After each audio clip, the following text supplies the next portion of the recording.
thanks for tuning in. Sorry for those of you who came to see Sewing with Nancy, it's been postponed to a later scheduled date. Today we'll be having Smith House News, Episode 1. As some of you may know, we're currently under a quarantine due to COVID-19 or coronavirus. There are still a lot of people working. Most of you are fortunate enough to be able to stay home though. Due to this lockdown, I figured this would be a perfect opportunity to keep you updated on what's going on in the Smith house via the news. Currently, all 4 of our kids are home during the waking hours. It's strange for us, we're not exactly used to it. It's a little different seeing all 4 of our children at one point in time. First off, let's start with the oldest, Lexi. She's home. We've seen her more now in the last week than we have in the last 2 months. She's spending most of her time watching The Vampire Diaries. For some of you who don't know, it's basically Titanic meets vampires meets teenage writing. It's fantastic. She's still working at Wendy's, about 30 hours a week, Friday, Saturday, Sunday, 10-hour days. And she's online going to school up in Fort Wayne. As for Lucy, she's like most Adams Central high school students. She's home on spring break. Fantastic way to spend it.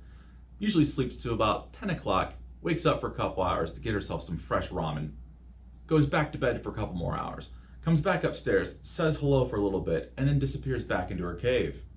She might be hibernating or she's just turning into a butterfly. We're hoping something like that's happening. Now on to Cameron, the oldest of the 2 boys. He has grown ridiculously. He's proven the other day that a baseball is now disappearing in his hand.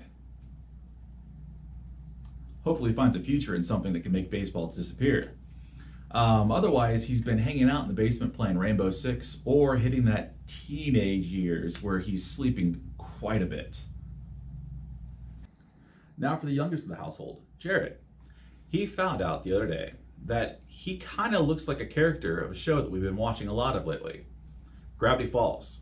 Gravity Falls is about 2 twin children who go to live with their great uncle Stan. They call him Grunkle Stan. It's kind of amusing. It's a Disney cartoon.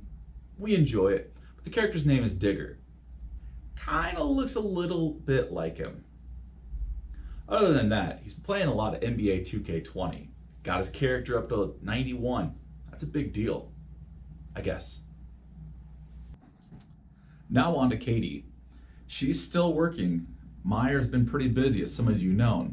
The craziness due to the pandemic is causing Meyer to be ransacked by crazy loonies. Crazy, crazy, crazy. Although she is in good spirits, we've got some good news hopefully down the horizon we'll be informing you with. But as of right now, we're sticking to the current news. As for myself, I'm still working at the VA. We're really busy, as you could expect with all this going on. However, at home, I'm not used to the extra free time that I've been getting. Typically, I'm used to coaching right now, or watching sports, or something sports, or doing stuff around the house. I'm finding myself lying on the couch quite a bit, watching sports. Anyway, as you can tell, I've been growing out this lovely Corona beard. I know, it's not much, but I'm starting to call these things cheek mustaches because they're not exactly beards. We'll see how it goes. Let me know what you think. And that would be the end of this week's episode of Smith House News. Special hello goes out to my niece, Finley. Happy birthday. Hope you enjoyed yourself. The parade was awesome. Until next time, have a great time.